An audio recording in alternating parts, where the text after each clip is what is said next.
Yeah. OnChain revolution, you're not bullish enough. OnChain revolution, you're not bullish enough. Every day we steady looking at the market, and we gon' tell you how to get started. Chain abstraction, fear and greed index, always looking at price action. Broke on advance, you don't even gotta mention. I swap it in the deck, you're not bullish enough. Traded in the size, you ain't trenching enough. We do that market recap. Too much Bitcoin, gotta go to rehab. Shizzy and Joggle beat. OnChain revolution, network in the art. Every day we go live, baby, you know where we are. We mention all the networks and the crypto. Need some more liquidity, flipping and trading is the recipe. Too many protocols to count. I get high and I'm never coming down. Number go up, then I'ma say peace. Yeah, you thought that I was gonna leave.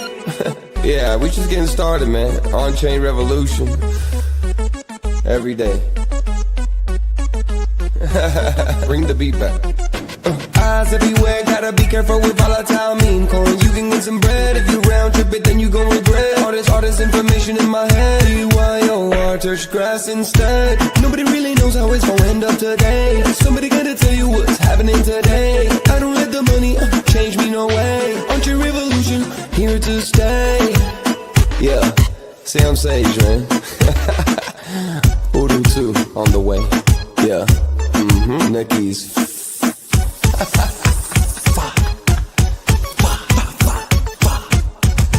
Yeah. OnChain revolution.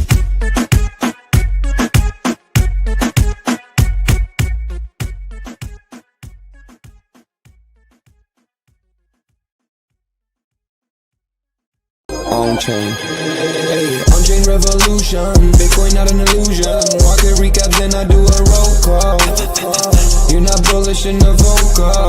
Look at the price action, trend. Yeah, send it to the deck. Sell it through the stack. Order knows the best. Too much Bitcoin, gotta go to read. If you end up bearish, gotta put the knee pad. Let me see the comments. Look at the fear and greed index. Bridge. Look at the chart. Welcome back to OnChain Revolution. My name is Shizzy. On this channel, we cover the entire Bitcoin crypto ecosystem. What's up, guys? We have an amazing show for you guys today. We're live for the OnChain Hour, and this show is going to be absolutely awesome, guys, because today, my friend Yagubi, Eagles in Dallas played last night. I'm from Philly. He's from Dallas.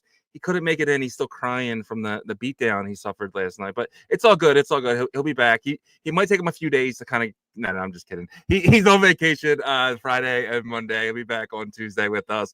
But today, I'm lucky enough to have the amazing Adam McBride. If you don't know Adam McBride, they are building some pretty amazing stuff. It's Emblem Vault, it's Agent Hustle, it's Migrate.fun, and there's a bunch more projects coming. These guys are nonstop builders. One of the few teams that I actually really trust in the the Solana ecosystem for sure. That we were talking before the show, and it's like I was looking around, and Hustle seems to be one of the most legitimate projects I've ever seen, and we're gonna get into that.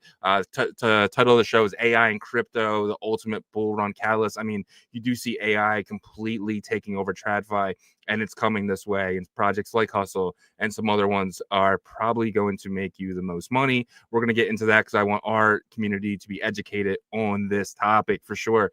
Some crazy stuff in the news as well. Justin's son got his wallet frozen from the Trump kids. This is stuff I just can't believe sometimes, right? It's pretty wild.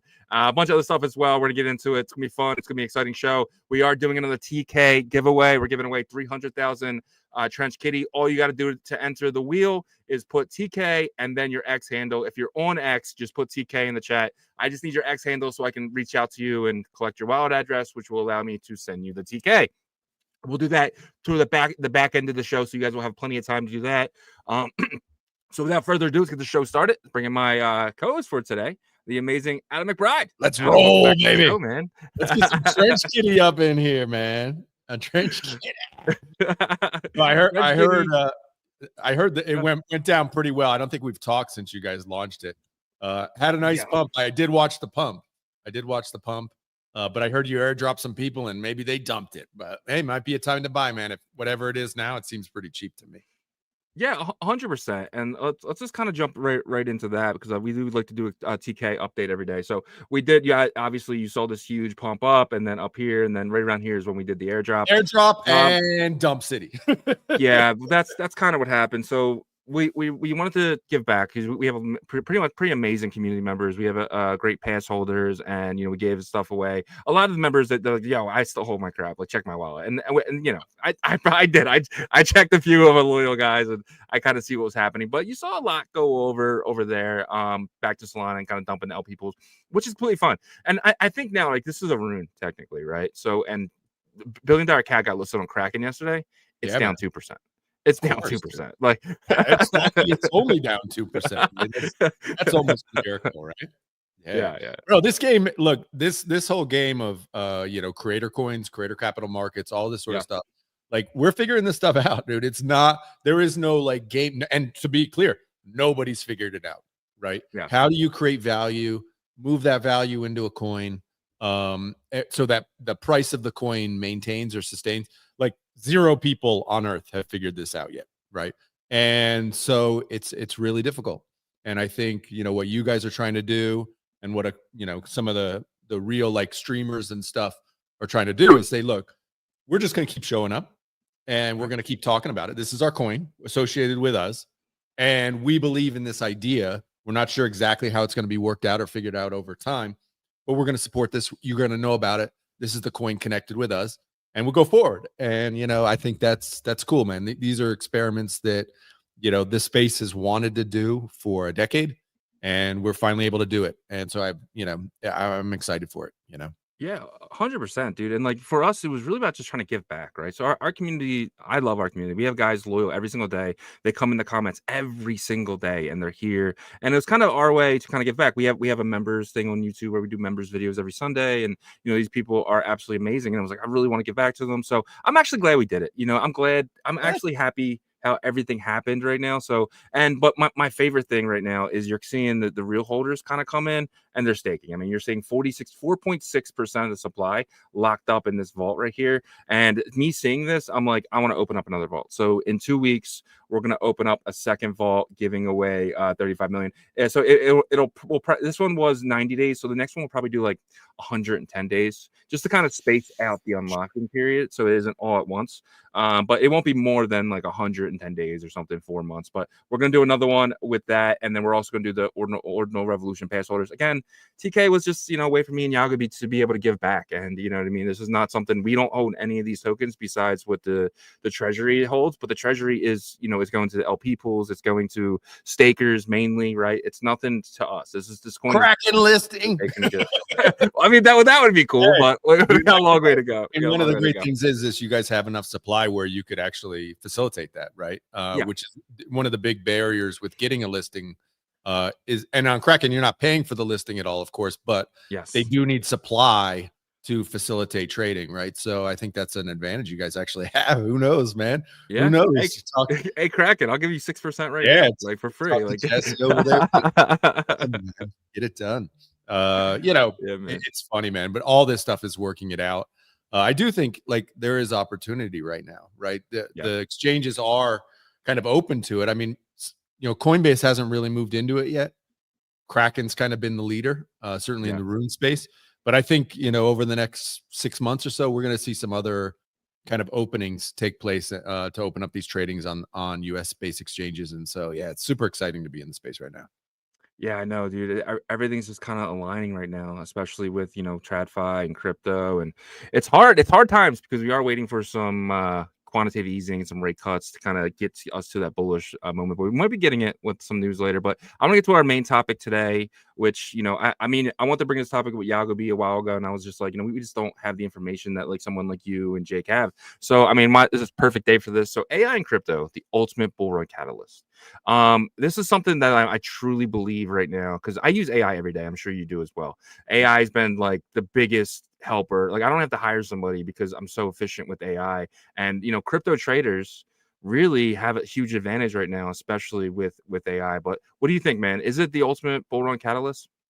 It can be. I think right now what we're seeing in crypto is there's no real retail moving into buy our bags, right? Yeah. The bags are all Wall Street money, right? So people are holding it in their retirement funds and that sort of thing. But it's all paper, Bitcoin, paper, Ethereum, that sort of stuff. So, but what's the one thing that's happened in the last 3 years that the normies are all using? And it's AI, right? Everybody's using ChatGPT. Everybody. My mom's using it. Really? The chat interface is totally fine. Like, this is the way people are interfacing with the web in a lot of ways now, right? And so I think that connection point between the chat interface and crypto has a real opportunity to be like a catalyst. Whether or not it happens, I'm not exactly sure. But if one kind of narrative is going to make sense to normies this cycle, it feels like AI and crypto has that opportunity to be that big thing. So last cycle, we'd say, okay, NFTs connected. Why? Because everybody's like a collector. Everybody had Pokemon cards or baseball cards or whatever. You could, the connection between, hey, a digital item and I can own it with an NFT made sense to people, right? And this could make sense to people. Now who packages it in the right way? Obviously, we're trying to package it in the right way. But is there, could there be a catalyst there? A million percent, bro. 1,000,000%. That would bring people like, holy cow. This is, because it's just putting 1 and 2 together. It's like AI and crypto, and they merge some way that makes sense to normies. Like, that could be absolutely massive, right? I haven't seen it yet. I haven't seen the normies come in for yet, but it could happen. Yeah. And that's the thing too, is like the more we use these AI, the smarter they get, right? So for instance, for Hustle, like when I use Hustle for crypto stuff, it knows everything about what I'm asking. I don't need to do the stuff that I have to do with ChatGPT, where I have to, basically break down for it exactly. If I say a ticker, Hustle can give me the contract pretty damn quickly, and 90% of the time it's the right one. Right. So it's one of those things where like when I'm using like Hustle, and I use it every morning because I prep the show, and I'm like, hey, what are the big events that happened? I don't have to go to Cointelegraph. I don't have to go to Decrypt. I can get it all from Hustle, and I just put the prompt in. I start doing other stuff, get the show ready, and I come back and I have everything I need because it knows exactly what I need because I use it every day. I mean, bro, it's so funny when you're early to something. Not only are the normies not aware of it yet, so like what you just described. Yeah, most people in crypto actually don't even know that exists yet, right? And nobody in like the retail space knows it exists. But I'm telling you, not even people who are like head of business and development for big blockchains know it exists. Like that's, we've had a lot of, talks over the last, month and a half with teams who are running blockchains, basically talking to them about Migrate Fund, also talking about Hustle. Bro, they don't know what's going on. They don't know what's happening in this little sliver of AI. They don't know that, hey, I have a chain over here that like nobody uses. This is a way for people to interface, right? Who are on Solana, for example, to interface and then go buy your meme coins on your chain that's nobody's using, because it gives them that bridge where they don't have to figure out what's your wallet. How do I bridge over? Which they're never going to do. We know that with certainty. Nobody wants to do that, right? Nobody. Yeah. Unless it's like an incredible opportunity. If it's an incredible opportunity, they'll learn, right? We learned that from ordinals. They will learn if the money is massive, but they're not going to learn for, I don't even know, an AVAX token, right? They don't care, or Cardano token. They're not going to do it for Charles's new meme coin. Nobody cares. Like nobody cares that much, right? They realize by the time they figure it out, the meta's probably going to be over, right? But that interface with a chat where I can say, yeah, go buy me that Nike token from Charles on Cardano, and it actually happens, and I don't have to figure it all out, bro. I mean, I know that's going to work. It's just a question of, can we build it fast enough to be like the winning model? And I think we can. I actually think we're in an incredible position to do that. 100%, but you don't have to be the winner either, right? Like there's products people use every single day because they're just better. So you don't have to be the winner. You just got to be the best. You have to be, you know what I mean? Because like I used to use MetaMask all the time, but I rarely ever use MetaMask now, right? So MetaMask was the winner. It was the winner, but it's a terrible experience, right? Dude, every time I have to use MetaMask, I'm like, oh my God, how is this product still in existence? Like, I don't know what I was doing. Oh, you know what it was? It was the on the, I don't know if you know him, the Song a Day guy, right? The guy who writes a song a day and has done it for like 6 years. I don't know if you know him. Whatever. He does like a drop. Crazy. He does like an NFT drop. It's free to use. But to do it, you had to like go to the Ethereum contract and actually mint it out of the contract, which I know how to do. Like this is like, that's what I did for like a year. Like I know how to do this.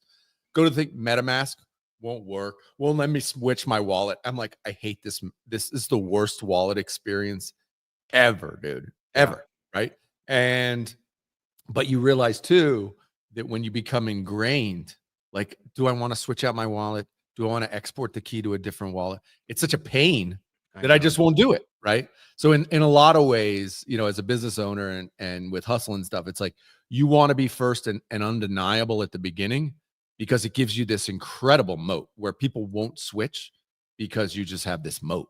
Right. So, you know, I mean, I definitely don't want to be MetaMask, but I do want to be first, and I do want to have that moat. You know what I'm saying? Yeah, 100%. Like, obviously, you know, first is one of the biggest things that they say in the Bitcoin space, right? So if you are first, you do get the market share first, but you also have the best product. So I think that's something that, you know, I'm somebody who loves, you know, crypto. I do it for fun. Like I'll sit here Saturday morning for 4 or 5 hours just messing with different apps. And I've used Anon, I've used Orbit, and I've used a couple other ones as well. And it's just not the experience that I get from Agent Hustle, for sure. So, but yeah, man, I just want to take a look at the Hustle chart real quick because, you know, Hustle has been something that I've been checking every day, and it's easily one of my favorite looking charts ever, right? The consolidation is just so strong. So look, obviously we had this boom after you guys did your thing with the migration. Absolutely awesome. Came back down here, and this consolidation is the most foolish shit I've ever seen in my life. Is that a coiling snake? That's what I hear when people are. I mean, it feels that way, dude. And everyone got faked out here. I remember everyone said, "Oh, it's going down. It's going back down to 2 million." I was like, "Yes, please." Yes. I was actually hoping it dropped back to 2 million. But I was hoping so much. I missed my opportunity, and I had to buy when it was back up here, right? So it was one of those things where I don't know, dude. This looks like, I mean, easily getting back to that 40 million all-time high. You know, who knows, man? It's so funny. Like when you pull that chart up, it's like, you know, we went to 40 million and then it dumped back down to whatever that amount was. Right there. 9, 8, yeah. Maybe 8 or 9 or 10, or I don't even know. Bro, it's so funny. Like in the Telegram, like in our, you know, main Hustle Telegram chat, which is a community chat, like literally people are like, what are you guys doing? Like, bro, what are we doing? What are we doing? We just ran from 800K to 40 million. And yeah, we pulled back. Like, bro, this is, you know, it's basic, you know, this is what coins do. What do you mean? What are we doing?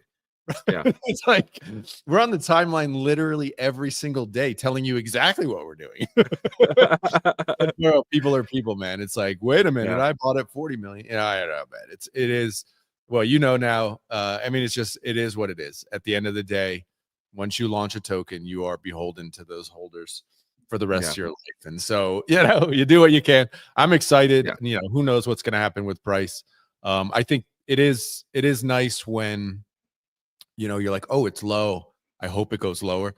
That's the best sign. And I think in our chats, that's like the whales and the people who recognize what's happening recognize, look, we have a couple of huge catalysts coming up.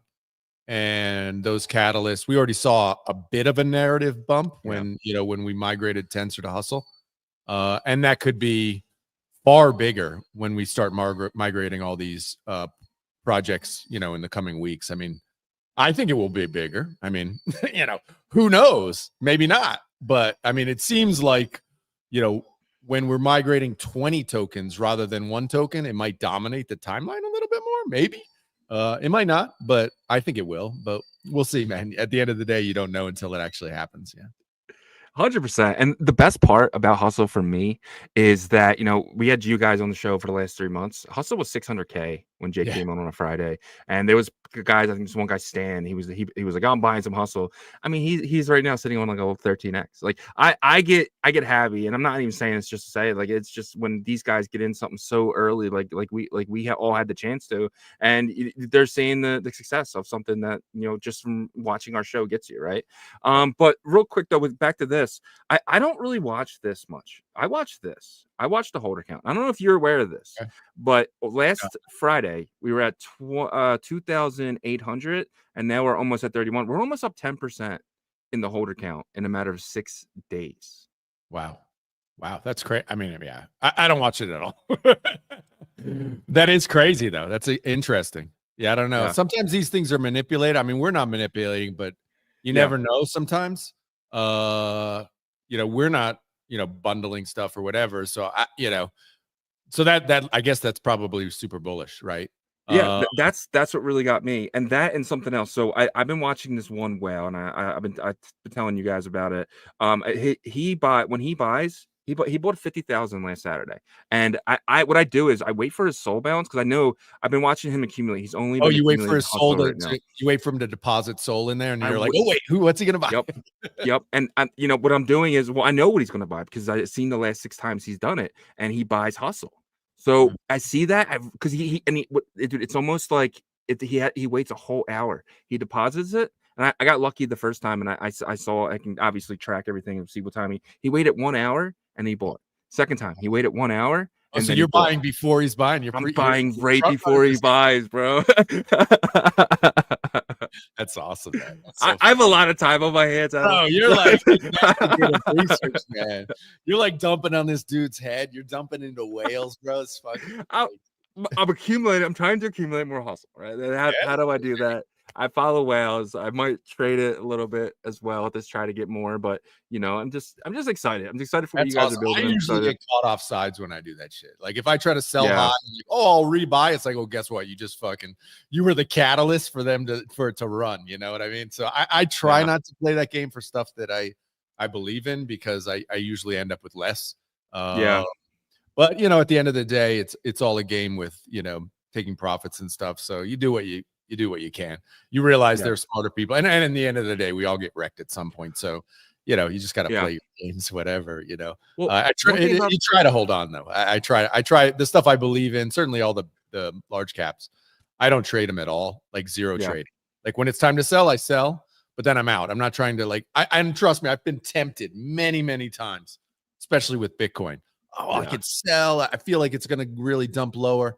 Bro, I would have been so wrecked. I would have lost. I would have missed the entire run because I would have timed it wrong, sold it the wrong time, not rebought because it hadn't gone low enough, right? And then missed the rips.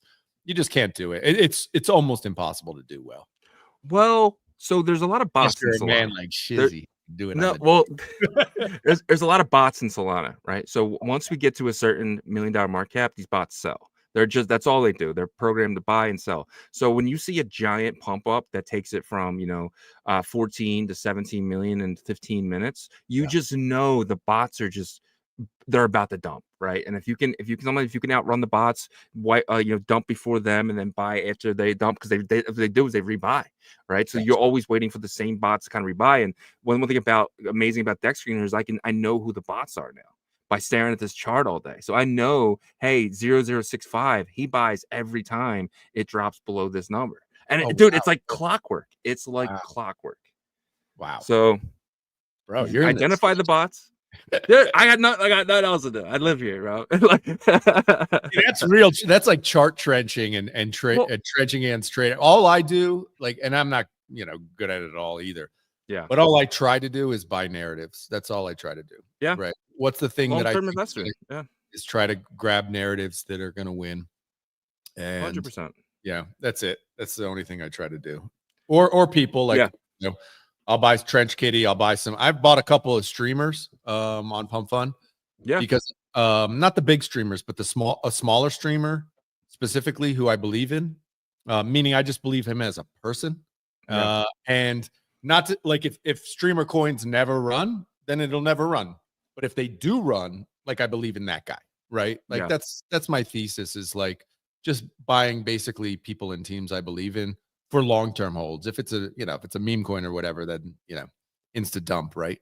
But for things where I'm like, oh, I'm just going to hold on to this, it's like who are the people I believe are going to continue on, you know? And so yeah, that's my strategy. Yeah, 100%, dude. And that's the biggest thing. It's like I don't invest into projects, right? I invest into people. Like that's my biggest thing when I'm looking at stuff. And we're lucky enough to be able to have some of the best builders on the show all the time. So it's just like when I talk to somebody, you immediately know, okay, they're sending their marketing guy, this project going to zero. You know what I mean? Like it's just not worse, like they don't have a marketing guy. Well, that's even worse, right? So when the marketing guy comes and like I'm not saying anything bad about marketing guys, but like, you know, if you can get a good sense of like with you guys, you have a full understanding of what your devs are doing. You can just tell you're in the room where it happens. Some guys, they don't even understand crypto. Right. And it's just like, it's one of those things where it's like, you are a Web 2 guy who got a job and got lucky. No. And you read some documents. Bro, right? it's literally, this is not, and it's not just like for small projects. I'm telling you, we spoke this week, and I'm not going to name the chain, but a huge chain, top 20 chain with a BD guy who doesn't know crypto, like doesn't know what it is not on crypto Twitter, does not understand the trend, doesn't understand like anything about crypto, like doesn't even know the biggest NFT projects. Like, what are we doing here? Like, that's crazy to me.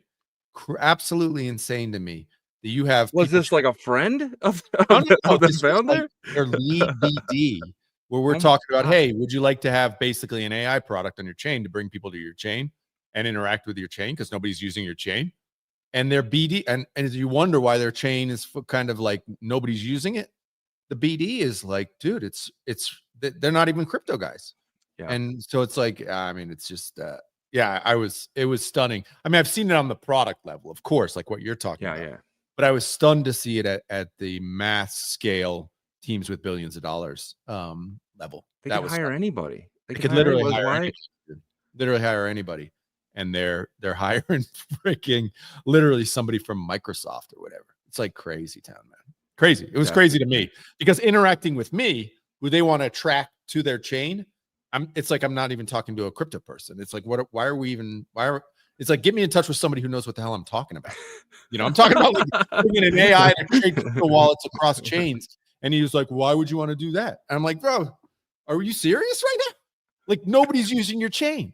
Why would somebody who's on Solana want to buy tokens on your chain if you make it a 10-step process to get to the chain? They're never going to do it. No. And the guy's like, oh, that makes sense. Yeah, no shit, it makes sense, dummy. You know, it's like, it's incredible, bro. It's incredible. It's incredible when you see stuff like that at that sort of level, which you would expect to be better, but it's not necessarily. That's what's right, really.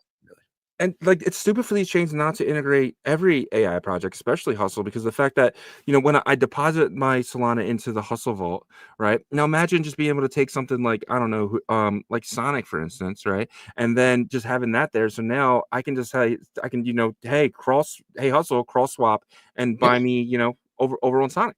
Right. So it's just like why wouldn't you want to have your chain integrated there, or at least your wallet integrated there, so it gives people access to not have to bridge. Hustle's doing the you know, the cross swap, because and potentially eventually these AIs are going to be able to have their own damn cross swaps because it's happening so often. I get it. You get it. Yeah. These guys don't necessarily get it. Like, literally, this guy told me that he might have a hard time convincing like his panel or board or whatever, because they don't like necessarily supporting other chains. I was like, bro, what are we talking about here, dude? Nobody's on your chain. Nobody's on your chain. To get people on your chain, they are going to be coming from other chains. They're going to come from Ethereum or Bitcoin or Solana or anywhere. How are you going to get them over, bro? They're going to download your wallet, which nobody's ever heard of. No. Like, bro, come on, man. It's like, but that's, you know, at the end of the day, for me, this is where opportunity lies, bro. When people don't recognize what's actually happening, that means you have an edge. You are actually ahead of the game, bro. You're living in the future that people don't see yet. And like, you get it. I get it. Yeah. And, you know, maybe like a fully cross-chain world, maybe 1,000 10,000 people on Earth get it.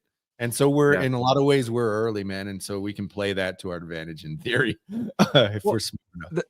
That kind of brings me to a question then. Like, what's the wake up moment for these guys? Because they're already using ChatGPT. We kind of get this all that. What's the wake up moment for them to realize I need a crypto native AI who already has a built-in wallet and every chain supported? Like, what's that moment for them? Yeah, I don't know. I don't know if it's in a lot of ways it's like the idea of a killer app, right? Which I talk about a lot.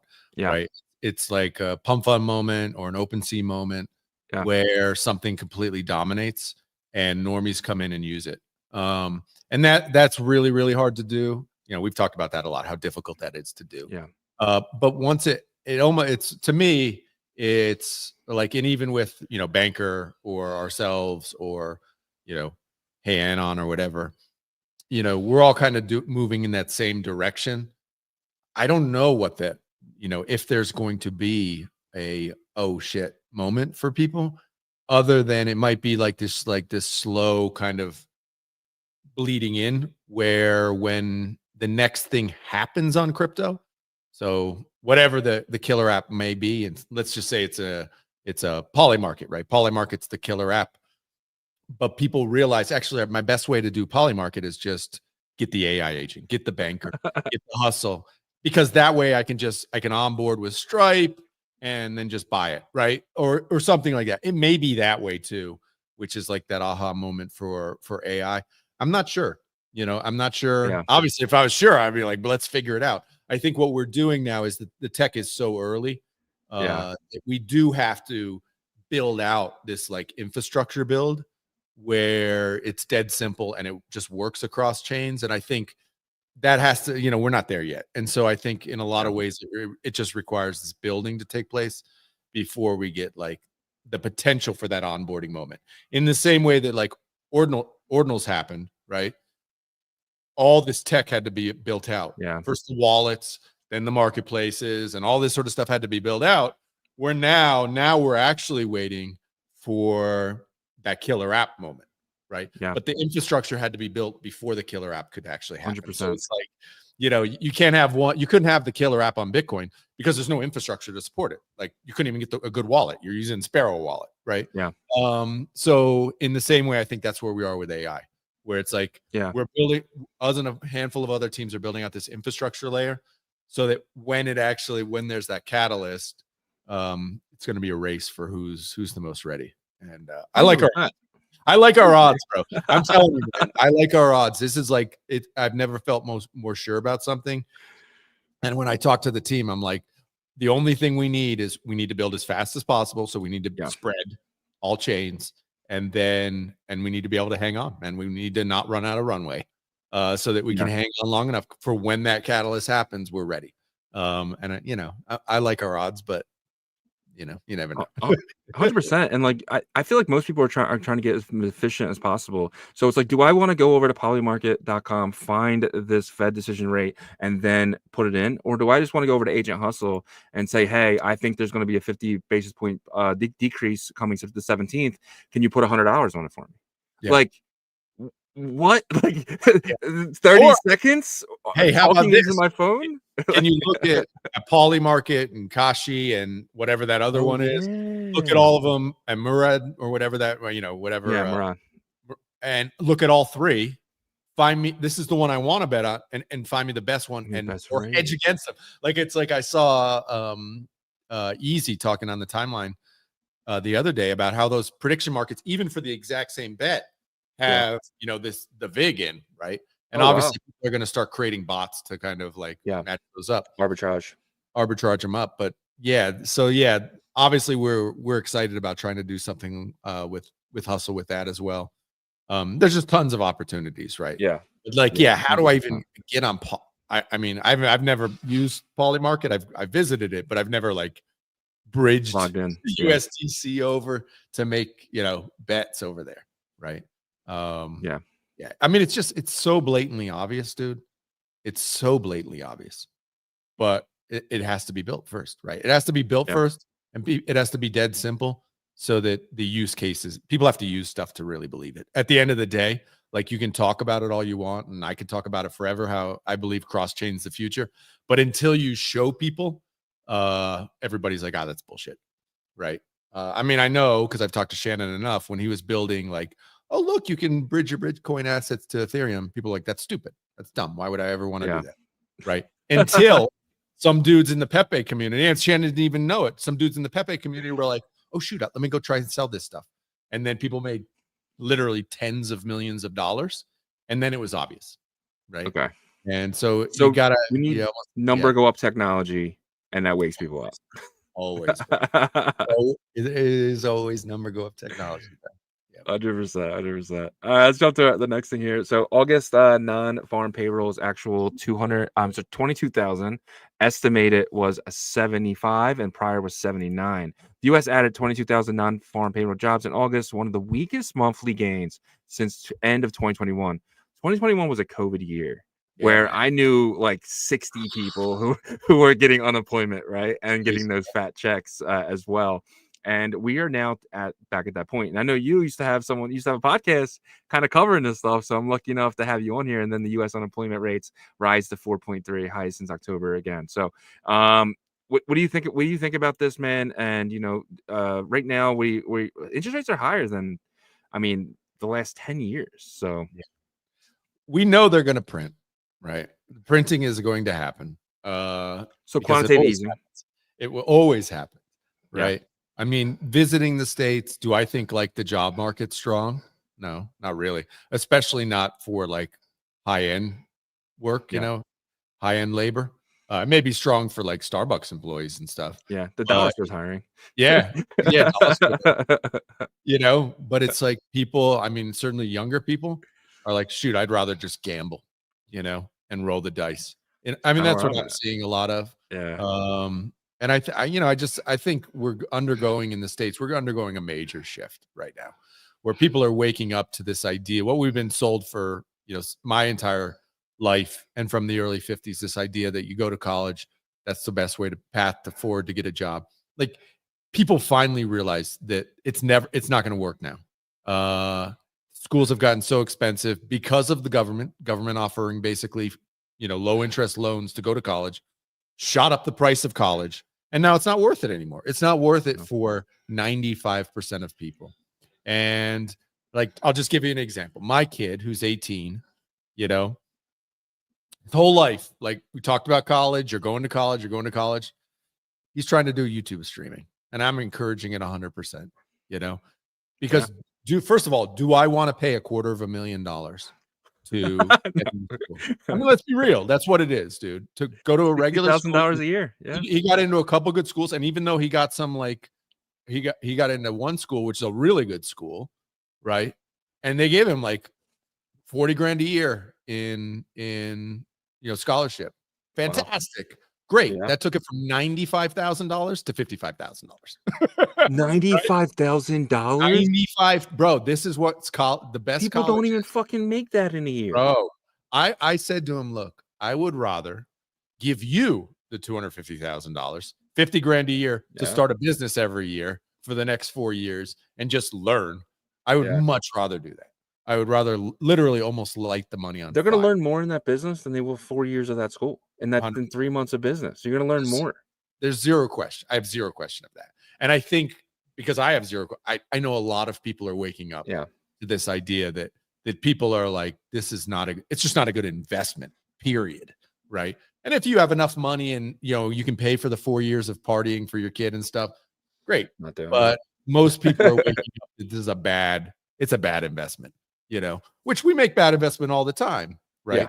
But that doesn't mean, if you don't have money, like, or are there better ways to spend it? And certainly my kid, he didn't really want to go anyway. So I'd much rather pump that money into his YouTube career. At least he'll learn how to fail, or whatever. And he'll learn how to sell and try to start a business. So I think a lot of people are feeling that. And I know a lot of people are feeling that and waking up to this. But the question is, well, what's everyone going to do? And, I think it's, at the end of the day, I always believe in people and I believe people are creative and will do amazing stuff. But that said, when the government keeps inflating the money supply, keeps devaluing the dollar, it's tough for people. It's hard. And so we'll see how it goes. But I am, I do think that the U.S. Moving in the direction of these stable coins is actually quite brilliant. Yeah. I think the U.S. This is like talking to my brother about this morning, actually, just about because he's a traditional finance guy, Wall Street guy, Yeah. and talking about fiat currencies. And if you look at the history of fiat currencies, like for the last 100 years, they all fail, and they usually fail somewhere around the 50 year mark or whatever, right?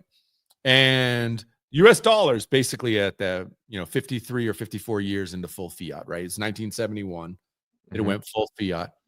This would be the time when it dies, right? Inflates to infinity and becomes worthless.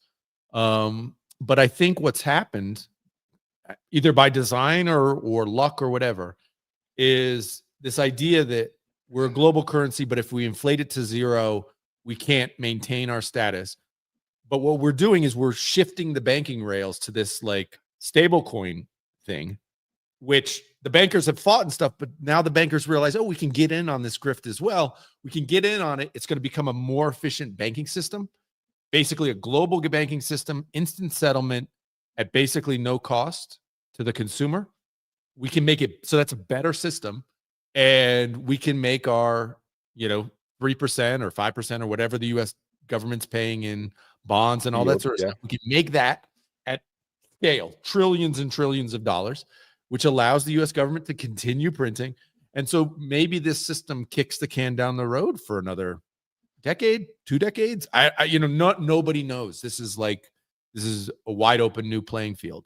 And so in a lot of ways, this is an opportunity for the U.S. government to kick the can down the road. And who knows? Maybe it lasts. Maybe my life, it lasts my whole lifetime, and I don't have to worry about it. But at the end of the day, fiat money is fiat money, and it always fails at the end. Always. So 100%. And it's a long ramble to say I don't know. No. Yeah. No, well, I mean, seriously though, like that kind of goes into this. So the Wyoming Stablecoin Commission of the United States announced that Hedera has been selected as the candidate blockchain platform for Frontier Stable Token, which is FRNT, which is the stablecoin of Wyoming. Front is fully backed by the U.S. dollar, dollars and short-term U.S. Treasuries with an additional 2% reserve. The proceeds will be used to support Wyoming's education fund. So think about what they're doing. It's exactly what you just said. They're taking all the money in Wyoming. They're forcing everyone to come on chain. Right? Whether that's people don't even know they're on chain because they're swiping their debit card, and your debit card, your stables are just leaving your debit card, or when you get paid, your stables are just entering your debit card. Right? That's it. Everything else is on chain. And they're taking all the money in Wyoming and they're buying treasury yields that are earning 3%. So the state of Wyoming is earning 3% on everyone's money, and no one cares because their money is still spendable. Like and this is how they're funding their education system. This is the most like insane thing I've ever heard in my life, but it's so amazing. But all you're doing is you're taking everyone's money and you're gonna earn on it while they're using the wrapped version of stablecoin. Well, at the end of the day, it's like, where does the yield come from, right? And we talk about that in staking, right? All it does is it comes from inflating money supply, right? Yeah. And that's what, at the end of the day, we're in crypto, we recognize what this is. This is a race to zero. It's a race to a worthless currency. But this is a way that actually supports the use of this worthless currency, right? Which it's not worthless. You can buy stuff with it today, but that buying power devalues literally every day. So we all recognize what's happening. But I think at the end of the day, the good on the Trump administration, honestly, good on the banking system for kind of allowing this to happen. Cynthia Loomis. Yeah, I mean, at the end of the day, a lot of people worked really hard to make sure this happened. I was talking, I don't know, I was on a show, I think yesterday, where I was saying, it's almost a miracle this did happen, because at any point from 2015 to all the way through the Biden era, it's very possible all it would have taken was the U.S. government banning crypto and banning self-custody wallets. Bitcoin would have gone to $200, and I don't care what you say, Bitcoin would still have some value, but it would have basically killed crypto. All you do, you make it illegal. You and I are no longer doing shows about it, right? Because we don't want to get arrested. And it would have basically killed crypto. It's amazing that didn't happen. It really is. And now we're moving into the time like where there's going to be this play between crypto and traditional banking government money, right?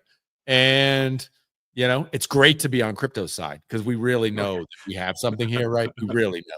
We know where this is going. Like, this is a method to kick the can down the road for potentially decades. Great. Yep. Right.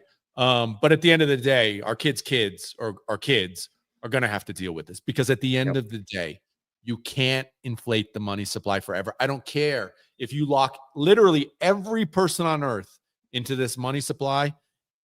They recognize at some point this tax on the money supply, which is inflation, they're not going to put up with it. At the end of the day, that will eventually happen, because it happens with all fiat currencies. We know that's going to happen. We know it.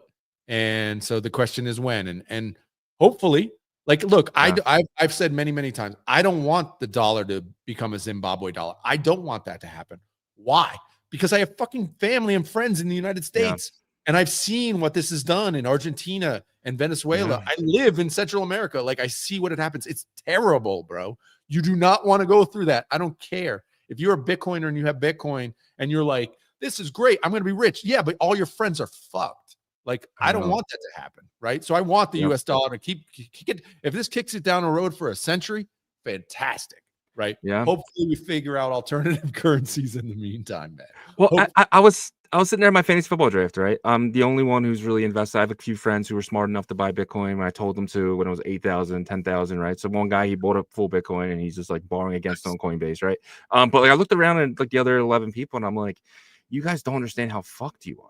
Like, you know what I mean? They're talking about I'm starting this new job on Monday, and I'm just like, it'll never be enough, because you're earning something that they're just printing. They're printing it every day. If you value your life through this currency, you're going to get screwed. Every year you're losing 3-4% of your money, and they can say, oh, I don't have no money anyway. Well, then you're paying 3-4% for more for milk and more for bread and more for your car and more for your home, right? So it's just like, it's one of those things where it's like, yeah, maybe you're broke and you don't give a shit, right? You don't have the money to invest anyway, but you can take that money you spend at Wawa and just do a little bit of research and find products like what you guys are building, and just say, hey, I believe this is the future, and throw Wawa money at it. For us, Wawa is like one of the biggest gas stations in the East Coast. I'm sure you know Wawa's, right? I talk to Yagobi sometimes. He's like, what the hell is Wawa? I'm like, yeah, it's the biggest gas station in Philly. And it's one of the, they got good subs too, man. They got good subs. 100%. And it's one of those things where it's like, I just feel so terrible for normies, because they're getting effed every single day. And my friends are like, oh, you don't have to work for a living. And it's like, well, I'm smart enough to buy Bitcoin and start a podcast where I can talk shit with my friends. Like, you know what I mean? Like, I mean, look, at the end of the day, like, even, say 20 years ago, now you're young, so you don't remember, but I remember. Yeah. Look, in the 90s, nobody was talking about dollars. Nobody was talking about money supply. You were very fringe. If you were talking about gold and silver, right? You're a gold or silver bug. There's always been those people who've recognized it. Always, since the beginning of time, but it was definitely a fringe. And to be honest, we're still the fringe. We're still the fringe, but at least the conversation has reached kind of mainstream conversation. At least people understand like inflation a little bit. The majority of people are never going to understand stuff. Stuff is always too confusing. People don't have time for it. And people don't even have time, like even the simplest thing, 2% a year, 3% a year. It's nothing. Bro, compound 3% a year. Yeah. It's fucking something. And it's what it is a race to zero, but we don't, they just see, oh, my home price has gone up. How awesome is this? It's like, no, your home price hasn't gone up at all. What's happened is the dollars have just gone down. Right. But we don't see it that way. And we get, because, we're human and we don't have this like view of real time. And so it's crazy. I mean, look, we haven't even, in the States, we're barely even talking about the Ponzi scheme that is housing, right? Or that is, our social security system. I literally have conversations with people who are now retired, and they don't understand that it's a Ponzi. They're like, no, I paid in. And I'm like, bro, you're making, if you live to 80, you're going to make 5 times the amount you put in. That is called a Ponzi fucking scheme, bro. 100%. No, it's not a Ponzi. I paid in. Bro, you've bought in. We all bought in to a Ponzi scheme. Being paid out by the people who are now working. It's a Ponzi, and those all end badly, right? 100%. And like what BlackRock is doing, something we do in crypto called bundling. They're basically going out and buying all the houses. So you have to buy it a lot higher, and then they dump the houses on us, right? So, but BlackRock is bundling. BlackRock owns 25% of all the single family homes. Like it is crazy. And then what they do is they inflate the market and they slowly dump it because they have all the time in the world. And you know what I mean? So eventually the housing market's going to crash because now they see a better asset in Bitcoin and crypto where they can earn 6% yield just taking their Ethereum, locking it up in the validator. Right. So it's like eventually they're going to start selling down these houses and the housing market's going to crash. And everyone with these $300,000-$400,000 houses and these $300,000-$400,000 mortgages, their house is going to be worth, potentially half of what they paid for it. Like it's only a matter of time, in my opinion. When people are like, well, I don't give me like a high level view of what's actually happening. I tell them I try to explain it like this. I explain it like this because at the end of the day, I'm a true libertarian in the sense that government is evil. And what you say is this is when you have any sort of technology or people getting better at stuff, or you have when you have free markets taking place, the price of everything should fall. Right. Yeah. What's the reason for that? If you have a free market and I'm selling this glass for $1, okay, I'm barely making a living and I can make glasses for $1. Yeah. If I'm the only producer of glasses and I'm selling it for $100, well, shit, Shizzy's going to come in. Fuck, I can learn to make glass and I'll sell it for 50. And all of a sudden the prices come down. That's what competition does. Yep. Look at anything over the last your life that's gone up exponentially in price. All of those are manipulated or restricted in some way by governments. 100% without question are manipulated. Easy one we just talked about. Yep. Schools and college. Why have colleges tripled in price in the last 2 decades? Because they gave free money to students who could sign up and lock themselves into slavery for the rest of their lives to pay off that fucking student loan. If that didn't exist, there's no way all these crap ass schools doing crap ass degrees would not exist. They would be out. They would lose. If it was an open competition, they would lose. But it's not an open competition. Look at healthcare. The government's meddled in healthcare for decades now. When I was born and there wasn't like this idea of like paying for insurance to then pay for your healthcare, my mom would say she'd take us to the doctor. It was a $10 doctor visit. Right. Imagine I pay here in Costa Rica. There's a whole bureaucratic system of healthcare. Oh, it's free healthcare, bro. It's the most anybody with any money at all goes to the private sector.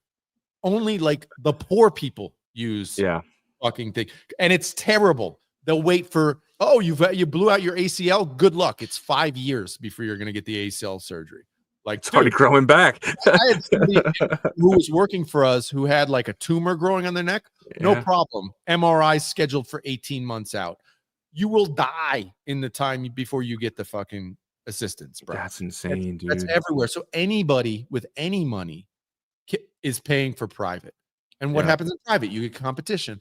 Bro, I go to the doctor here. It's $40 to go to the doctor. I do it all day long. There's no lines. It's anytime you have, so that's happening anytime you see it. Housing's the other one. Of course, it's a completely manipulated market, completely manipulated. And at the local level, it's complete. I know you look at like California or whatever, bro, there's some great stuff about like what it took to build, pre-fire in like LA and stuff like that. Bro, if you want, it was like 2 years to get a building permit, right? And there's been lots of documentation about this, right? I think it was like, what's the talk show host? HBO guy. He was trying to put, he's a good, progressive guy. He wants to put solar panels on his roof. Bro, it took him 3 years and like $80,000 in regulation red tape just to put the solar panels on their roof. Right? That manipulates your own home. Your own fucking home, bro. So we're all waking up to this stuff, right? We're waking up to like, wait a minute, the governments are making it worse, not better. All these regulations and stuff make it worse, make it more expensive, and actually don't provide the protection, and I'm using air quotes here, that actually we, in theory, want. Like the greatest, I saw a funny thing from Adam Carolla, who I used to watch his like podcast or listen to his podcast years ago. But he was like, he had a thing on LA, he's lived in LA County forever. And, the fires just burnt everything to the ground and everything washed into the ocean. He's like, remember, he's like, you go to, even still today, you go to the Home Depot and you want to get like a piece of lumber cut. They won't cut certain lumber if it's pressure treated, because in theory, some fucking dust goes into the atmosphere, some bullshit like this, right? What? He's like, but the fires, that pressure treated bullshit that you were scared to cut because it might fucking impact the environment, bro, 100% of that shit burnt to the ground and ran straight into the ocean. You know what I'm saying? It's like, so all this idea of like massive government regulation just makes everything more expensive. And so I don't know why I just want to, that was my like libertarian ramble, but it's we're waking up to this fact, bro. We want stuff to be expensive, or do we want to have good lives? And, I think at the end of the day, for literally my almost entire life, we've been like, no, we want more regulation, more government to fix stuff. And it's made it compoundingly worse, to especially in the US, where we have literally the poorest rich people on earth. Like, I have friends who are literally millionaires and feel like they're right on the verge of like, if something turns sideways, they're like screwed. And who wants to live like that, man? And so I don't know. Well, I heard that too. Like, most millionaires have $1 million in debt. So if they paid down all their debt, they'd be poor. So it's like, what? You know what I mean? Like, so they have it in paper, but the day that shit hits the fan or they lose their job, they just have enough to cover their debt. And so what happens is they take out more debt, and then your debt is higher than your net worth anyway. It's F, dude. It's a fucking race to zero. It's literally and I think in a lot of ways we're kind of waking up to this.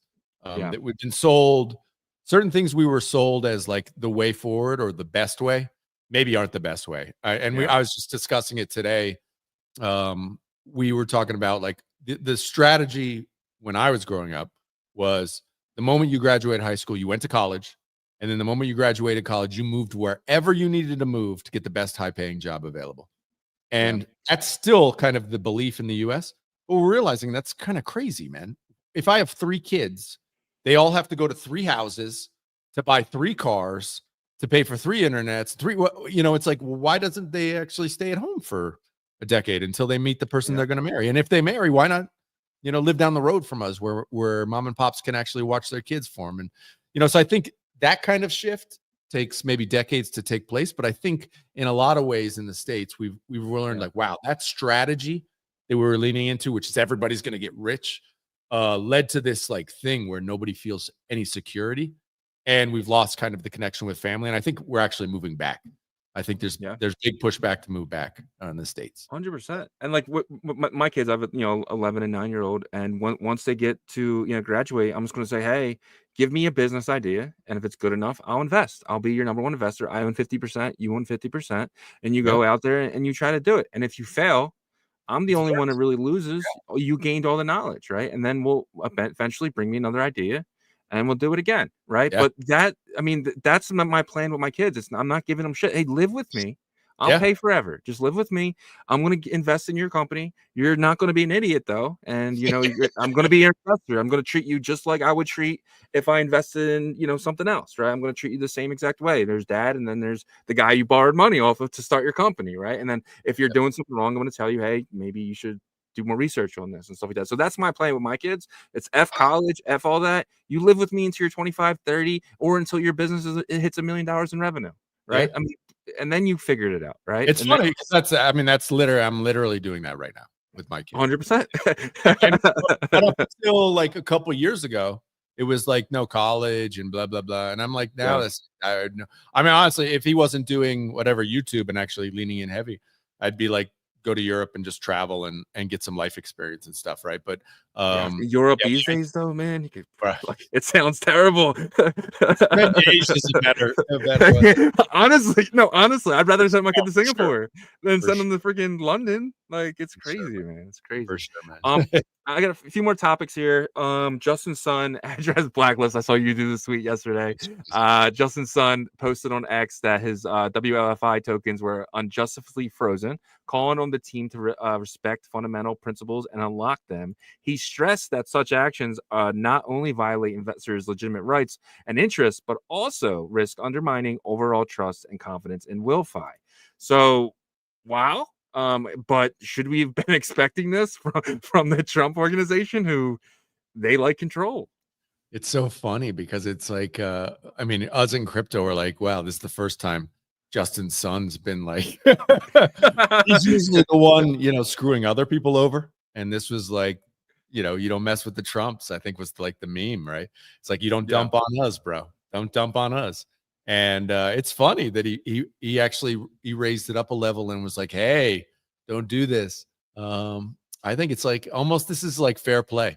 This is almost like Justin Sun getting a little comeuppance, you know, because we all know. I mean, look, Justin, hate him or love. I mean, I don't know many people who love him, but this guy is the slipperiest guy like ever. It's amazing what he's been able to do. I don't know if he's connected or what it is about him that gives him this amazing ability to you know, get in with the Trump guys.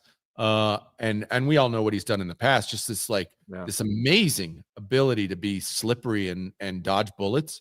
You got to, I don't know if it's like, is he, I mean, you would know maybe better than I. Well, is he like super connected, like with the Chinese? He gave him $100 million in October before before Trump won the election. Nobody was going bought to a bunch of Trump token, right? I don't know how much he bought it. He's one of the biggest holders of the Trump token. But like that's the thing too, is that in October when they were raising money for WLFI, everyone was scared shitless because they're like, if Kamala wins, this company's going zero. I don't want to this. He didn't care. Him losing $100 million is a bad day. For us, you know, that's a bad life. Like you fucked up. But for him, it's not that terrible. So I think that's what it was. He was just one of the earliest investors. Influence, basically. Yeah, and he bought one of the first gold cards where he paid $6 million, and now he's an American citizen, right? So it was one of those things where this is our guy. And that, but like the thing is too, is like he didn't even sell the tokens, from my understanding. My understanding is he was letting people borrow his tokens, actually shorting it. People were borrowing the tokens off him, selling them, and then when the price goes down, they're going to buy them back and give them back. So he wasn't actually even selling. He just put it on Binance and HTX and stuff like that, and we're allowing people to kind of borrow these tokens to basically short it manually. Yeah, it's shady as fuck, right? That's just what he does, bro. This dude is shady as fuck, right? But he's doing something right though, or no? I don't. At the end of the day, he's also obviously like high level genius, right? It gotta be. Yeah. Either that or he's like literally the hand of the Chinese party or whatever. I don't know. Nobody probably knows what it is, but the dude is the slipperiest like genius, maybe in all of crypto. Like did he scooted jail, right? Did he avoid? I mean, just all this shady stuff. It's incredible. Like it's incredible. I can't even. It's hard for me to even wrap my head around that somebody like this even exists. Like this sort of person. I mean, honestly, I tip my hat. It's like how does he how can he do it? Like it's literally, you or I do this, we're in fucking jail, dude. We're never seeing freedom again, right? But this dude can scoot it and then have a battle with Trump on the timeline. And do I think he's going to come out golden from this? Like, yeah, because this is what he does. This dude comes out golden. Yeah, I don't know, man. He's obviously he's playing on another level, man. Do you remember in 2022 and when the rumor was that he like banged one of the Chinese parliament's wives or something like that, and they started dumping crypto to kind of try to get him liquidated? Do you remember that? Was that real? That one, I don't remember that one. Oh my god, I remember that was a thing. It was like, why is crypto dumping? It was oh well, they're trying to liquidate Justin Sun because he banged some parliament's dude's wife. And I was like, what? These guys, you got to give it to them. Like it's if you survive. You remember what happened with like Jack Ma, right? Yeah. Where they just disappeared. They basically end you, right? Yeah. These guys, anybody who rises to the top there, like, bro, you've got to be like the next level genius, connected, fucking killer. Like, you can imagine, like, okay, Brian, I mean, comparable might be like Brian Armstrong. Brian Armstrong's obviously smart, right time, right space, but also like well connected, but this is like you got to compare that which is like Brian Armstrong build a business with literally, you have to be a politician at the same time. Yeah. Like you got to be a genius politician to navigate what's going on over there and not get yourself either like ghosted, ended, like your life over, or, you know, beholden to the party. I'm sure he's beholden to the party, but like just to navigate that, you got to be a genius business person plus a genius politician. It's I'm in awe of it, really, because I can't even imagine. Like it's so impossible to me to even imagine how he does it. And maybe it's just luck, but I don't think so. I think it's like next level kind of genius. Can you pay off everybody? Is that possible? Like, can you just? I mean, Well, I don't. At the end of the day, maybe that to a degree, that's what it is. In the same way that like CZ, you know, could pay off people. Yeah. Magic internet money does give you that like almost unlimited well of money. And I don't know, somebody was saying, I don't know if it was you know, Tron or whatever, where he maybe owns 80% of the supply or something like this. Just lend, he has like 90% of all the liquidity there. Yeah. And he's just earning. So maybe it's something along those lines, right? I mean, it was maybe what, you know, SBF was trying to do with, you know, their token was just like, if you can maintain this illusion of value and just continue to like funnel off actual value of whatever Bitcoin or whatever other currency you can get into and use that to manipulate. But even that we've seen like that usually ends badly, right? Yeah. So to maintain that, you know, and keep it running where you can actually extract value is really difficult to do, especially over the course of, you know, whatever, a decade. And so obviously he's playing with the big boys, you know, has been playing with the big boys for a long time. He's bumping up against Trump now, but at the end of the day, like I think, you know, his pushback on the timeline, it doesn't really matter to him. He's probably just, you know, playing the game to make sure, no, I'm leaning into my crypto ethics. You know, you don't want to make it seem like you're freezing people's money. It's a good play. It's well played on crypto Twitter. It's going to be like, people are like, yeah, that's true. He's the good guy. He's the good guy right now, right? I mean, bro, I don't think he's ever been called the good guy until the Trump freezes money. It's so hilarious, right? Yeah, he's playing the victim card, bro. Yeah, that's 100% what he's doing. He's like, you shouldn't do that. It's an ethics, you know. We crypto, we trust, we don't trust it. So great, man. It's so great. I mean, the guy, it's really super well played by him. Yeah, you know, I don't think it really matters for him at all that, you know, he has the access to the liquidity or not. But you know, he's playing his little card. I'm sure, you know, I don't know what the big game is here, other than to maintain the good graces with him and Trump. And I think he at the end of the day, he will. And I gotta tell you what he's going to do. He's going to go and he's going to take a bunch of his money and he's going to buy the WLFI token up, make everyone smile again. Because again, number go up technology makes everyone happy. So he'll take it to $7-8 billion market. And then he'll borrow against his own bag, borrow against his bag, and sort it all again. Like this thing, like you and I don't know the levels that these guys are operating in completely different worlds than we are. We're like, you know, yeah, totally. we just want Hustle to go to 100 million, and he's just like throwing 100 million down the street. All right, I got one more thing here. Donald Trump Jr. backed Thumzup Media Corporation said in a shareholder letter that it has purchased 1 million in Bitcoin and authorized additional investments in Doge, Litecoin, Sol, XRP, ETH, and USDC. But this is the bigger part here. The company also signed a definitive agreement to acquire 2,500 Doge miners with plans to potentially add 1,000 more. Donald Trump Jr. is now getting into Doge, which is really bullish for things like Litecoin and even bells. And that's awesome to have you here for this. I would love to know your opinion on this. Well, I think, you know, we had a good space with like the Litecoin guys maybe 2 weeks ago. And we were just on Binance on one of their spaces as well. I think this is, you know, for people who don't know, like the second biggest mining ecosystem or coin, you know, mined ecosystem is called the script ecosystem. And the script allows for this merge mining to take place. And what that is basically, if I have a box, right, I have a miner in my house and I connect it to Bitcoin, well, I'm mining Bitcoin, right? And there may be one or two others that are kind of merge mine with Bitcoin, but you don't even really hear about it. But in script, you're mining Litecoin or Doge, doesn't really matter. You can point it to Litecoin or you point it to Doge. But when you win a block, you're not only winning, in this case, say Doge, but you're also winning the Litecoin reward, you're winning the Bells coin reward, you're winning the Pepe coin reward, and the garbage coin. There are like 20 different coins that you're also winning all of those as well when you win a block, right? And the simplest way to think about it is you're basically guessing a number, right? And if you guess the right, Powerball number, you win the money. And so this case, you're winning not only Doge, but Litecoin and all these other coins at the same time.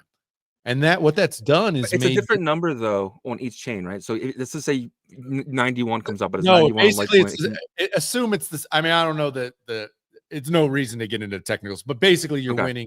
You're guessing a number. That number wins you the block rewards for all the chains. Right. Okay. And so what that has done is, and that's called script. And so the script ecosystem for miners has become the most profitable ecosystem. So if you bought a miner and started mining script when we relaunched Bells coin, you've crushed. You've absolutely crushed. Like if you joined a mining pool and just turned that sucker on, man, you banked. And what's happened since the relaunch of Bells coin is the number of miners in that ecosystem has basically like 5x'd. Wow. It's gone absolutely parabolic because the rewards associated with it have just risen. Like the tide has gone up. And so if you're in that ecosystem, it's become extremely profitable. And even right now with the markets being shit. Yep. Absolutely. Wow. Yeah. So what's happened is we get this movement where Bitmain made their L9 miner, which allowed the kind of full merge mining. That became the new standard. Tons of people bought that, which raised the hash power. And so the hash power across the ecosystem, it's like, I don't know, 3 petahash or whatever. It's the second most hash power next to Bitcoin, right? So it's literally the most secure blockchains on earth after Bitcoin are all in the script ecosystem. And so with miners, like here with Trump and this company, basically they're buying a bunch of miners to participate now in this ecosystem. And for me, it's fantastic to be a part of this ecosystem. Obviously, Doge, maybe the most popular blockchain on earth after Bitcoin, most well-known, certainly. And so, how these coins hold value and stuff over time, not really sure. I mean, that's all to be played out. But the mining ecosystem is very robust. And it's robust in a way that Bitcoin can't be, because when you're in Bitcoin, I mean, Bitcoin's Bitcoin, right? So everybody believes in it. But the reality is there's no, for a miner, if you're buying a miner to take part in the Bitcoin ecosystem, you are very much at risk if Bitcoin dumps to $50,000 tomorrow, right? Yeah. Because you might not be able to make your money back. Like you are, it may be unprofitable for you to run the electricity to run that miner, right? What's happening in the script right now is that even if, say, Litecoin dumps, well, I'm still earning Doge and Bells and a bunch of others, right? So it basically creates this like diversified portfolio of tokens where the miners are saying, well, look, the risk is lower here because Litecoin may drop, but then Doge goes up. So there's like a diversified portfolio of tokens where you're not so beholden to one token. And so there's more security in that, in theory, at least, right? Yeah. And so a lot of people are moving into the ecosystem. And I think what'll happen is you'll get, like any bubble, you'll get all these miners moving in. And we're kind of seeing that now. And so the profitability is going to get pressed down as more miners enter. And so we may see a kind of consolidation period, and then, all this sort of stuff takes place. But the ecosystem, it's really, really great for the ecosystem. It's so yeah, that's the kind of overview for people who don't know what's happening over there. 100%. And I actually heard that most power plants are leaning towards, right now they do the thing called flaring, where they just kind of get rid of the the electricity or whatever. But bringing in Doge miners and Litecoin miners and even, Bitcoin miners could actually replace that and actually have them income. Do you see a world where every power plant has a Doge miner or, a Bitcoin miner? It seems to make sense from my, smooth brain opinion of the way these things work. Like, the way I understand it, like say you have just a regular gas powered power plant. The idea that you're going to like ramp down production when it's nighttime or when it's daytime and people aren't using their lights or whatever, or whatever the down period is, to like basically turn it off or turn it down is actually really inefficient. That's not the way these plants like to operate. They like to operate at smooth, right? Yes. Smooth is, you know, what's that saying? It's like slow is smooth, smooth is fast. Like they like to be at a steady pace. Steady pace is better for efficiency, better for the machinery, better for everything. Unless you're not doing it. You're not worried about anything. You're just, it's running. Don't touch it. And so this allows that smoothness where they're earning when in theory, what they would have had to done with that excess electricity is basically just dump it, right? They don't really have the capacity to store the electricity. So they basically just dump electricity. You're basically dumping money, right? Yeah. And so this allows them to maximize that. It makes sense. The whole thing is, okay, does the spend to get the miners make sense? And I think, you know, that's where Bitcoin has been amazing for figuring out, you know, for these companies to figure out, well, what makes sense, how, you know, and it's incredible. And this is where the efficiency comes in. And so and the chips are just getting better too, like NVIDIA chips and stuff like that. So it's like these hardware, they're getting cheaper to make, in the sense of you don't need 10,000 chips. You can roll with like 2 or 3. And there's a rumor that I think Google's going to put out this insane chip soon that's like quantum powered and all this shit where these miner machines only need 1 chip, or I don't know. But it does seem like, you know, they're going to figure out ways to get these mining machines down to where it is cheap enough to get that. But what does that do for the price of these POWs? Are you seeing like people that mine, do they sell right away to capture their costs or their electricity, or a lot of these guys actually holders? Because that's my biggest thing about it. If these, you know, what if these guys just extract only, like we've seen the Bitcoin miners do, you know, 5-10 years ago? Yeah, I think at the end of the day, this is a whale game. These guys, you know, and we know enough miners in the Bitcoin ecosystem that, you know, it's very cyclical. It's like you have your time, you ramp up, and then you sell everything, right? Yeah. Like that's the strategy for a lot of Bitcoin miners, is like you create this big industry and then you dump it all, right? As the new models come out or the cycle happens. And so it's very cyclical. I wouldn't pretend to know the ins and outs of that. Just to know that it's very competitive. And I don't think, you know, the script ecosystem is going to go through the same thing. There will be times when these miners aren't worth it. And so you go in and out of this. But the reality is that the security provided by that hash power, these coins are going to have value.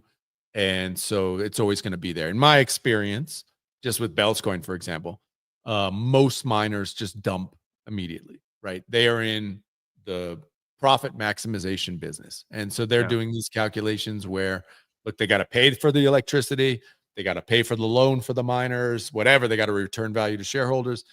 They're almost always insta dumping. But I think what we've seen with Bell's coin, you know, just to speak on that specifically, is that what we had pools basically once merge mining went live, we had pools that were using the hash power from Dogecoin and Litecoin to mine bells, and then just pocketing the bells on the side and not returning that bells to the actual pool hash power. So I plug in my miner to a pool. They're using my hash power to win blocks. They're giving me Doge and Litecoin, but they're not giving me Bell's coin. And so we had these pool operators who were literally sitting on millions of dollars in bells. And I think they're probably waiting for market pumps to dump, right? You know, and we've definitely seen that in Bell's coin. Like anytime we get a rip, we get a dump, right? And so in a lot of ways, you're shaking your head like that's bad. I actually think that's good, right? What really? That does, yeah, I think that's good. I don't think there's any way around it. Like this is actually every proof of work coin. It's definitely happened with Bitcoin, right? Yeah. Not anymore, though. Not anymore, Yeah. because it's fully developed ecosystem, right? It's taken years to get to this point now, which is different than like early Bell's coin. So Bell's coin, by my estimate, you know, people have told me different figures, but anywhere from, you know, 10 to 30 million bells are basically held by these large pools. And so they're just waiting for dumps. And it may take does it take a year to flush that out, 2 years, 5 years, I don't know. But then once they're out, then they're out, right? And so the coin can actually like run, because it's really difficult to get runners when you have millions that are held by these big whales who can dump at any time. So who knows? And With there's not a lot of liquidity. They can only There's not a sell lot so of much liquidity. at one time without destroying the price. And they destroy the price, they have to just F themselves in the end anyway. So they're constantly just selling probably as demand comes in, just like you said. But so we basically need demand of retail to come in to actually buy these coins off these guys cheaply and then have long-term holders, which is exactly what happened to Bitcoin. It's almost like people need to be like, oh, what's the next Bitcoin? And then they find Litecoin and they find Doge, just like kind of like what Donald Jr. is doing here. And then they find stuff like Bells, where it's just like, okay, I could, this could be something in the future, but we need conviction to take away those coins from the miners. Yeah. I mean, in a lot of ways, like we were talking, I think before the show, where you were like, what's up with Bell's coin? I'm like, Bell's coins, it's at whatever, $10 million market cap. But you go in the Discord, like go into the Discord any day, and there's 30 guys in there chatting, right? Really? Yeah, bro. There's like people. There's people. And so for me, it's like, maybe not this cycle, maybe next cycle, whenever, the narrative comes back and that narrative's not going anywhere. And you get a new wave of people in, and they're like, Jesus, it's 10 million on market cap for a proof of work coin. Fuck yeah. And basically, you get a nice run again. Who knows, man? Who knows? But those opportunities are there that aren't there in the same way that, you can't have that with a Solana meme coin. Like that's never going to happen, 100%. So yeah, it's still fun. Yeah. So I want to accumulate Bells. I've been thinking about it for a while, and it was something I told you, right? Bells sitting at $10 million. Lower, man. I like it at 5 million. I'm buying. So you think 5 million is a good place to start? I have no idea. Okay. I'm trying to get some knowledge, bro. I'm trying to because I'm sitting here, right? I mean, and what we've seen before is the kind of 15, like when it after the we relaunched the chain, it went to ridiculous prices. I don't know, $8 or something. Because literally you couldn't even buy it anywhere. It was like, how do you even buy it? It was like people were just giving it away and stuff. Right. So we had some crazy run up. But then like when it went to like the bearish bear where we weren't even sure like the chain was gonna like survive because it would take a day for a block to be found. It was crazy. It went to like 15 cents. Right. And then we ran up to like, $2. Right. So it ran to crazy. Like that was so much fun, bro. It ran to like $100 million market cap, when people were like, holy cow, this is amazing. Yeah. And then, of course, everybody who held big bags dumped. And it's right now, it's in that like 15 to 20 cent range, but it seems to hit like 15 cents and there are buyers at 15 cents. Yeah. So I don't know. And the market conditions were bad at the same time. Like it wasn't just Bells dumping. It was market conditions for the last, since January when it was that high, where it's been shit. Yep. Yep. So, yeah. I mean, at the end of the day, like people are like, what are we doing? It's like at the end of the day, people have to know about it. More people have to want to buy it at the end of the day. Yeah. That's the way it is. And more buy buttons as well. The bigger the buy button, the more like. This is the type of thing. And this is why I'm actually like, I'm not selling my Bells and I'm probably going to buy more if it dumps, in the 10-cent range.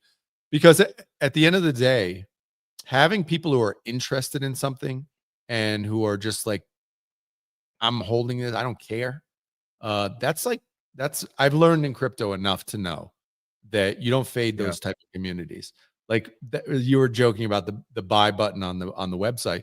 Like a community member's like, I want Alchemy Pay. I want to be able to give it to my friends and be able to people buy with their credit card, buy Bells coin. And I was like, do it, bro. I'm not going to spend the 50 hours to get this done. But if you want to do it, go do it.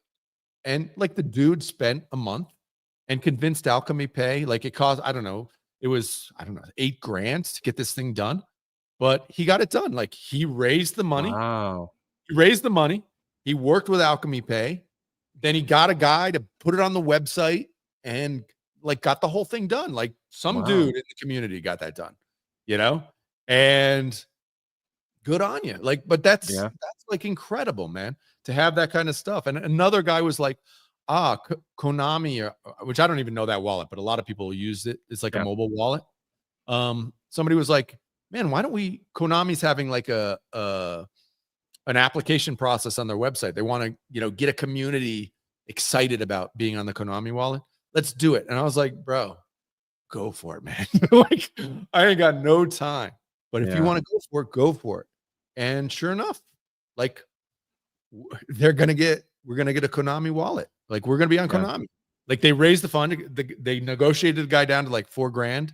The guy who leads Konami, and like, we're gonna be on that wallet, dude. Like, amazing, man, amazing. They got I don't know how they got it done, but they got it done. And the attention span of crypto is so short that any community that can like build stuff like that requires effort. This is not like a zero thing. Like, to get that sort of stuff done, I know 100%. I've done exchanges and stuff, bro. It is a drag and it's hard to do. I bet time-consuming meetings. It's probably terrible. Literally. And people, it's funny because even during the, I guess it was Alchemy Pay, right? Alchemy Pay. They're like, well, we need the names and social security numbers of team members or whatever. What? And I was like, and they were like, what do you want me to tell them? I was like, tell them this. What would you ask if they wanted to include Bitcoin on the wallet? And they were like, oh, what do you mean? I'm like, there is no team. There's no corporation to sign up for this. It's just it's a public blockchain. And if they want to include it, they can include it. We'll probably raise the money for it, but there's no like team to sign off on this and give you the tokenomics of the coin. Because that's the way all these things work. And sure enough, bro, they got it done. There's no team signed off on it. It's just some dude who got it done, and I love that. That's fucking awesome. That's strength, bro. That's strength of a community right there. 100%. Really awesome. Yeah, man. Well, you can just do shit. Apparently, you can just fucking do shit. It's dude, funny. Seriously. That's one thing about crypto right now. I was actually telling Yago this. We're on abstract. We're on abstract right now, and we wanted the blue check mark. I was like, and he was like, dude, how did we think we get it? I was like, everything's dead right now. You can send a DM to somebody and they'll see it because it's so dead right now. We sent it to one of the lead guys over on abstract, and he's you guys check mark right now, and he gets the check mark. But right now in this sector, it's kind of like they will answer every DM because they're getting 4, 5 a day. But if you try to do this stuff next year, they might get 50, 60 an hour. Somebody was like, actually, this is another one. Somebody's like, because we've seen the runes get on Kraken. Yeah. He's like, do you think we get bells on Kraken? I was like, I have no idea. Great idea. Go do it. Right? They'll respond. There's a good chance. There's a good chance that everyone will get back to you right now because it's so dead. This is the time. 100%. Or at least tell you what you need to do to get it there. Like, I'm sure if you reach out to like the guy Howell or something, like I'm in his DMs about getting him on the show, and I can't believe right now I'm like, I have an opportunity to get like really big people on because they're not getting DMs from other places, and I'm just realizing this like a jackass. I should have been doing this months ago, but I could probably get someone big from Coinbase. Oh, you got to get Trench, bro. Doing anything when Trench Kitty's on Kraken, bro. TK to the moon. Yeah, man, 100%. Adam, man, it's been absolutely awesome, dude. I really appreciate you hanging with me. I have a wheel spin and some other stuff to do, but I would love to give you stage one last time to kind of talk to the audience. I mean, I just want to thank you again because, like, I know how busy you are. Jake tells us how busy you guys are with all these calls, and you gave me an hour and a half of your time, man. Really, really appreciate it. No, man, this is the fun stuff. This is the stuff that's like, this is what I live for, man. So the only thing I would say, hey, Agent Hustle, go to agenthustle.ai, start using him. We did put in a subscription model, but he's still free for 10 prompts a day. And if you join one of our trader communities, bro, they will give you ridiculously sick, like 10 paragraph long prompts to get you started in Hustle, man. So you don't even need more than 10 prompts a day unless you're like super user. And just start using them to play around, even for like the market update, morning stuff like that. Yeah. Why waste your time browsing Twitter to try and get your like morning, what the hell's going on, when you can get it in 15 seconds with Hustle? Yeah. Just start using him. Be early. Like I've laid it out here about the cross chain, how it's going to work cross chain. But the reality is you can get in early right now and start, using the tool. And we all know that when you're early to something, this is the real advantage in crypto. So anyway, agenthustle.ai. Appreciate you, man. No problem. What's the prompt, bro? What's the prompt? Absolutely awesome, dude. Hey, Hustle, make me money, bro. Hey, Hustle, make me money. I have Hustle following that wallet for me. I do. Oh, that's awesome. I ask it all the time. I say, hey, when was the last transaction you made? He can look it up on the Super game. smart, man. Super smart. Appreciate you, bro. Thanks, though. Thanks, Later, man. Peace. Absolutely awesome, man. Really amazing. Like I said, to have someone from like his caliber on the show for an hour and a half. I mean, I learned so much from him every single time. Not just from the the tech side of what they're building for Hustle, but really just a lot of different things. Mainly just his opinion. He's been around since forever, right? And that's one thing about crypto is like there's people been here for a really long time, and if you do not pick their brain and so you don't make the same mistakes that they already made, and you can actually learn from some mistake that you don't have to make, that is where you're going to get knowledge like never before. And that's one reason why I really want to add him on the show today when Yagabi couldn't make it. So that's awesome. But I do have a few more things to kind of get into. Let's get into some of the Bitcoin price action and crypto bubbles here. So let's actually show kind of what's going on. I'm not going to Yagabi this because I'm just not as good as him. But let's kind of get into what is going on. So we do have Bitcoin sitting at 110,000. Bitcoin got up to 113,000 earlier today. Let me jump into the daily here. So I was watching this live as it got up pretty damn high. Let's go to the hourly. Let's get even deeper in it. Yeah, so it got up to probably like, oh, this is the DXY. There's Bitcoin. There we go. Look at that candle though. Crazy. Yeah, it got up to like 113 and then just dumped. Why did it dump?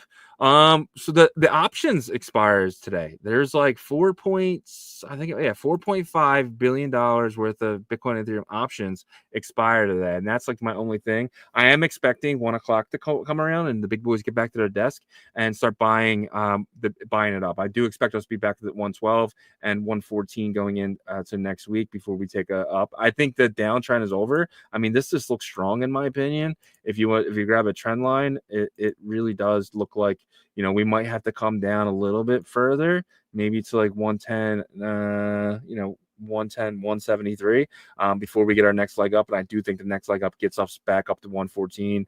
Let's take a look at Ethereum here. Ethereum, I don't know where this line came from. I gotta stop making weird marks on my chart here. But you are seeing Ethereum do the same thing. It has been in consolidation for a while here. Just kind of every time it gets bought up, it gets sold down. So this just means to me that the big boys are accumulating this. I do think that, they take it up today. I think we get back to the 45, 46 next week. So really looking forward to that. We do have CPI and PPI next week. So it's huge data points that could really set a fire underneath crypto. So I'm really expecting that. That's next Wednesday and next Thursday there. Check out Agent Hustle here. I'm kind of expecting something on the line of this right here. I do think maybe we head back down a little bit, back to 11, before we head back up to 20, 30. So I'm kind of expecting, potentially by next month to be $25 million, which is double from the price is here. So just kind of something that I've been charting and looking at. Very bullish on Agent Hustle. Let's take a look at Dog. Dog has not been good. Dog's been hard to watch, man. Even for me, I'm super bullish on Dog, but this downtrend of, let's go jump to the daily here. This downtrend has been really, really bad. Really bad. It sucks, man. This is the Dog on Kraken. So you can see when it got listed on Kraken, it's just been down only. How much further can we go? Oh, runes have just taken such a hit, man. It's really hard to say that runes get a bounce back here. I mean, I'm somebody who 100% believes they can, but right now it's just one of those things where it's really tough. It's really tough. Tau something that I'm super bullish on, and as you can see, there's been a lot of consolidation here all year. Tau has a halvening in December. Super bullish on that. I think Tau can get to $3,000-$4,000 and sitting at 300. I think Tau is going to be one of the biggest AI projects out there. I am super bullish on crypto and AI, and Tau is a company that's allowing you to basically mine all these coins that they have on the chain now. Absolutely awesome there. Aided up a little bit today. Sui up 3% today. The DXY. This is good news, guys. As you know, I'm waiting for the DXY to drop below 95. It does look like we're going to head back there. Why do I want it to drop under 95? Well, basically, jump into the week chart here. That is a signal for alt season. Every single time it has dropped below 95, we have seen an insane alt season down to 88 potentially. But you remember what happened in December 2017 and February 2018, right? One of the biggest bull runs that has ever happened. Same thing here. If you go back to January 2021 to all the way to 2022, you saw one of the biggest bull runs ever. I need to see that again. I need for the US dollar to drop below here, kind of hang out here for a little bit before it heads back up, and that'll be the end of the bull run. But we get to enjoy this right here, which will allow us to have the biggest alt season ever, and that is kind of what we're waiting for here. So just be in line. Once you do have some upward momentum again, you could get a fake out and come back down, but that's kind of when it's time to sell your bags. So that's kind of what I'm looking for as well there, and that's kind of your price action. But I want to take you guys over to Artura.finance, and I'm actually in a trade right now. I'm up $8. Guys, this is a big opportunity for Artura. Artura is they have a competition right now. All you got to do is be getting first place. So if your P&L is higher than 171, you're going to make out with $10,000 in stablecoin, guys. I want someone from our community to win this. Definitely get over there. And then number two, you do get 20,000 ARA tokens. That's a big deal, guys. That's going to be a lot of money, in my opinion. You're definitely going to want to be a part of that as well. And then so on and so on with the third place prize here. But it only takes a few trades to get your P&L up to where you can do it. And here's a trick I'm going to tell you guys. If you lose a couple trades, just start a new wallet, because then you can start at zero again and you get another chance to try and get on that leaderboard. Highly recommend that as well. And if you don't want to trade, but you want to earn some ARA tokens, what you can do here is you can come over here to the vault and you can deposit some PUSD in here, and that'll actually give you points right away. Once their point system comes out, you're definitely going to want to be on the leaderboard. And also, you got to remember, Botonics is giving away the biggest Bitcoin airdrop that has ever existed, and that is going to be given to people that use dApps on their chain. And one of the dApps on their chain is ARA, Artura. Definitely, guys, want to be a part of that. If you're not already, highly recommend at least coming here, bridging in, going over to 2100. Let me actually show you that real quick too. Going over to something like 2100 A Bitcoin World. What that's going to do for you guys, man, it's going to be big, because you can grab the badges. You can do a whole bunch of airdrop hunting on 2100 A Bitcoin World, and we're actually going to do a full tutorial on how to do it. But right now, all you got to do is click Artura, come up here, hit the button. It'll take you to the site, and you guys can do there it is right there, start quest, and that'll take you to the quest. All you got to do is do one trade, and that's it. So definitely want to be a part of that. If you're not a part of that already, highly recommend that for sure. All right. Let's kind of get into the next thing here, which is roll call. Let's see who is here. And what I'm going to do here, guys, I'm going to slow it down a little bit on the roll call, because I got to add some of your names to this, because I do not have them all. I'm going to be going through each one of your comments, but first is first on this show, and we take the first comment of the day, and that comment is Matt's. Shout out to my guy, Matt's. Matt, I added you to the sheet here. You have your 6th win of the year, tied with Tim Baker. Absolutely awesome, man. I would love to see a run from you guys, man. We got 3 months left. We're giving away a Bitcoin frog to the person who wins the year. It does look like it's either going to be Lackey, Lukey, or Webdro. We'll see who wins, but congratulations to everyone who makes this list. We're going to do something nice for you guys for sure. You definitely want to get on the list if you haven't. So let's jump into the rest of the comments here. Hydro Sapien says, GM guys, Doll go to the moon. I really hope so, man. I really hope Doll goes to the moon. Webdro says, congrats, Matt. Webdro says, yo, Shizzy, PFP is looking fire. Thanks, man. I hustled it up, bro. Hustled my PFP up. Merlin's Lucky is here. So fine. What's up, my guy? Level Up Tex is always watching the replays, guys. What up? I appreciate that, man. If you guys can't make the live show, I really appreciate when you guys go back and watch it. I do timestamp it for you guys, so to make it easier for you guys as well. Glasshopper is here, my guy. Good morning. Good morning, Glasshopper. Appreciate you, my friend. Matt's GM, TK to the moon. TK to the moon, guys. 100%. Bitcoin is truth is here. Hustle, let's go. He says, TK, I want to add you as well. Abstract here. He says, Abstract crying, added you. Spindrift, Vader Time, Satoshi Nakamoto, my guys, every single day. Chips and Dips here. The Bells guy, should I buy Bells now? I mean, he kind of said that he'd wait till, 10 cents, but that is up to you. Chief Axel says, GM Trenching with the Kitty. Trenching with the Kitty should be the name of the show. Chief Axel is here. Buenos dias, ideas, my guy. Appreciate you every single day. Joko, the legendary one, followed by Meet Physical Art or Fee Digital Art, something like that. Appreciate you, my friend. Make Bitcoin fun again. I got to add you as well. Dogs is here. Lackey, Lukey, my guy. Then we got Marios. Let me make sure I added Marios to the list. MIROKAS 81. And we're going to be doing the wheel spin here very shortly, guys. I'm going to add my guy Superfan. Absolutely awesome to have you here every single day, buddy. And if I have an open DM with you guys, you don't really need to give me your Twitter handle anymore. Just DM me over there. Be like, yo, I won. All right. We're gonna add Stan. He's Dosey Do, my guy.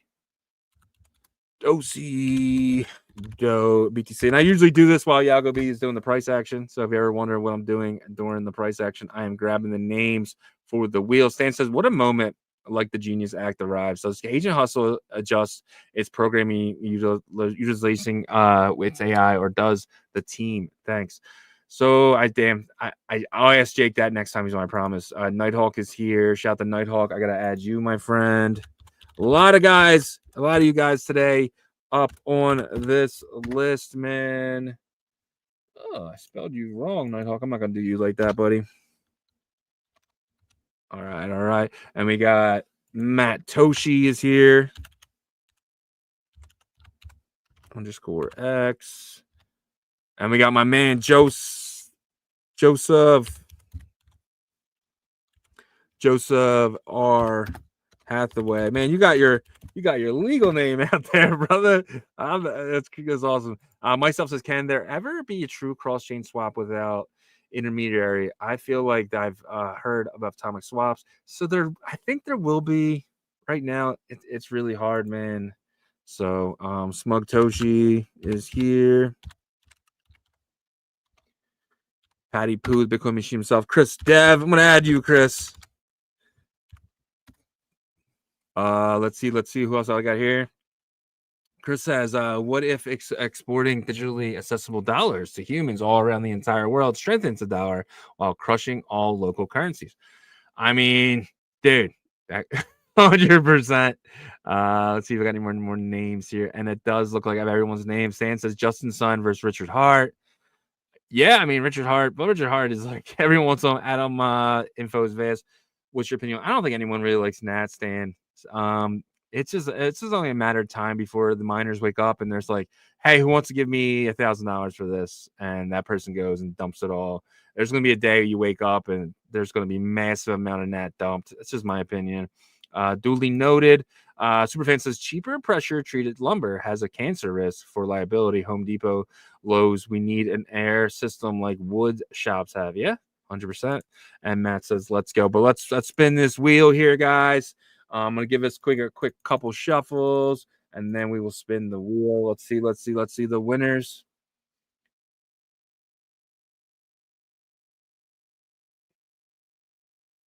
Man, dude, I feel like you win every day, bro. Congratulations. I'm gonna lock you in here. 100%. All right, we'll remove you. Give it a couple more shuffles here, and then we'll spin again. Let's see. Man, Smug Toshi again, bro. Again. Absolutely awesome. Congratulations to you. I'm going to remove you and spin it one more time.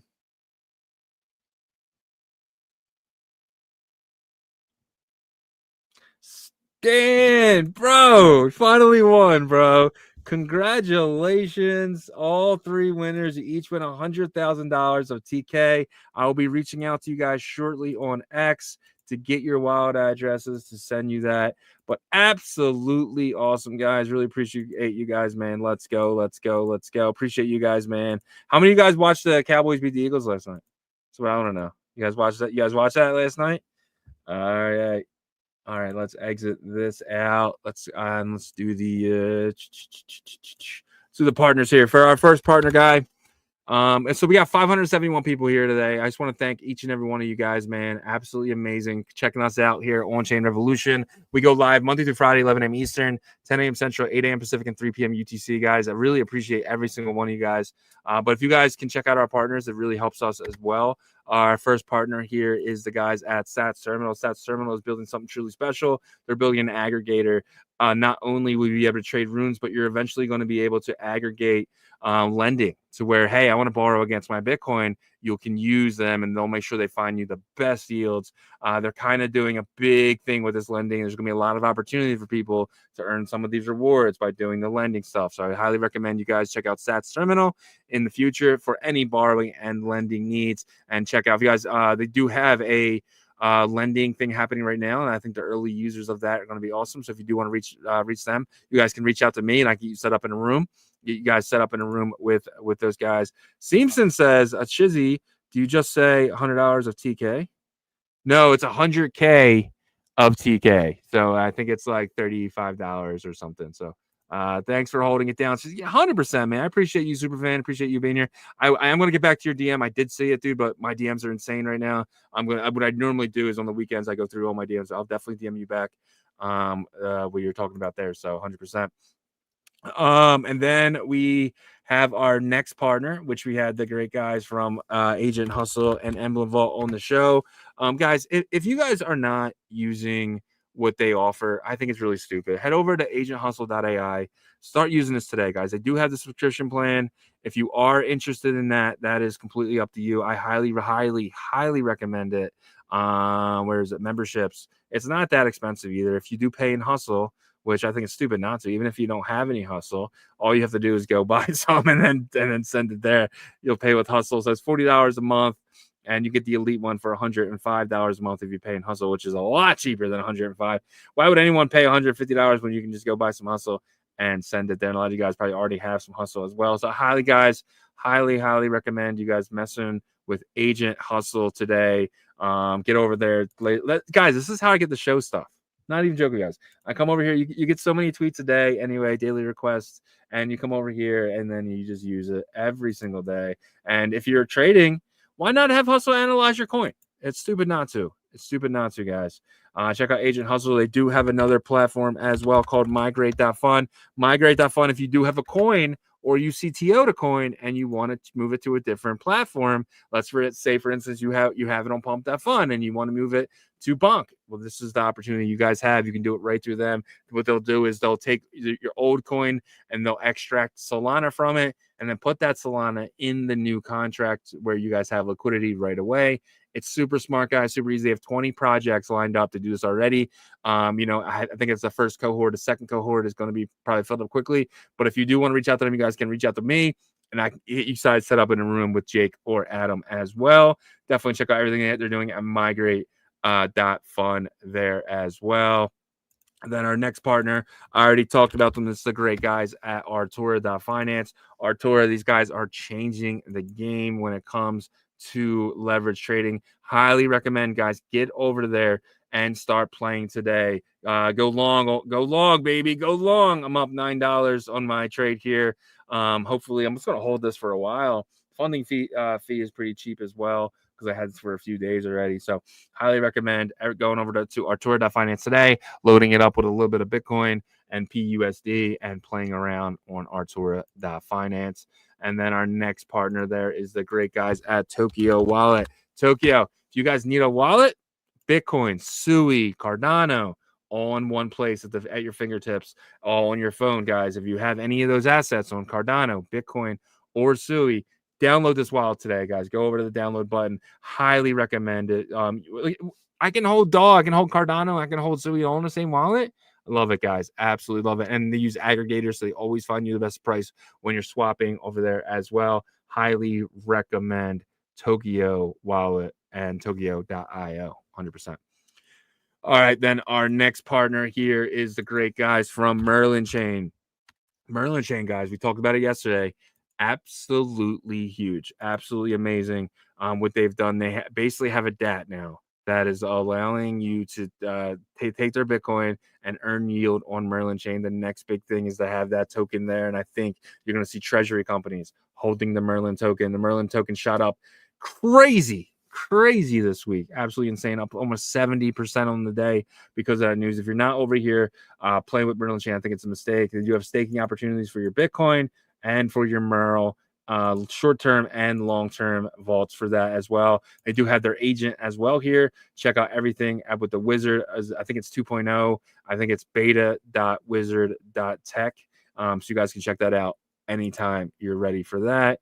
And Ordinal Hive is somebody that, Fonzie from there, man, absolutely amazing. You guys can check that out at ordinalhive.io. And their platform's gonna be opening up really soon, but they are going to be airdropping the holders of the B Ordinal that they just have. You're going to get some of that BRC20 of their official token. I highly recommend that as well, guys. And if you guys do have a few more minutes and wouldn't mind checking out onchainrevolution.io. We have some of the best articles dating all the way back to 2023. If you know someone just entering space, please send them our website. We really feel like it can help them get started and caught up to where we are today. Brand new article here about Spark. Guys, Spark, in my opinion, is going to be something truly special because the team is from Facebook, and the last two teams from Facebook are Aptos and Sui. Even Aptos, in my opinion, is a success. So if Spark can be half of what Aptos is, I mean, I think we're going to have some huge opportunities there playing with Spark. So highly recommend going check out this article. And if you guys need a VPN, I highly recommend Nord. I use it every single day. You guys can get it for $3 a month. It's stupid not to have it. Lock it in for 2 years. Set it. Forget it. Now you have a VPN. Do not be going to these sites with your IP sticking out. It's not smart. And any trade you make can be brought back to you. Let's just say you do this or do that. If you don't have your VPN on, I can find out exactly where you made those trades at and why you did it. So it's stupid. Get a VPN. Get Nord today. Use our link. Make sure you guys are not paying the full price, $11.59. Get it for $3.09. Like I said, lock it in for 2 years. Set it. Forget it. Be done with it. Definitely check out Nord there. And on top of that, if you guys need merch for events or whatever, you can check out all of our merch stuff. Absolutely amazing here. We have shirts, hats, jackets, trench kitty hoodies, and so much more. And you guys can check out everything at onchainrevolution.io, guys. And remember, we are live Monday through Friday, 11 a.m. Eastern, 10 a.m. Central, 8 a.m. Pacific, and 3 p.m. UTC. Check us out all week, guys. And until Monday, peace.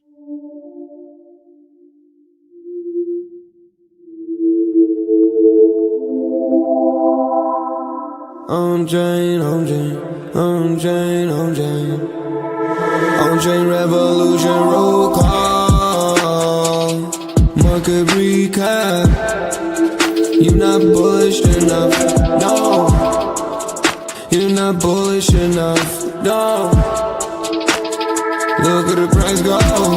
Bitcoin control. Why you still coping? Price action rolling. Don't fall for bear trap. Swapping indexes and putting it up in the sex. I can take profit right now. OnChain is where I be now. You can never look back. They don't want you to know. How did the market react? Fear and greed, gotta adapt. Now we bridging the tokens and marching the network right now. You know how crazy we are. Nookies are savages now. They know how crazy we are. Chain abstraction, main attraction. OnChain revolution.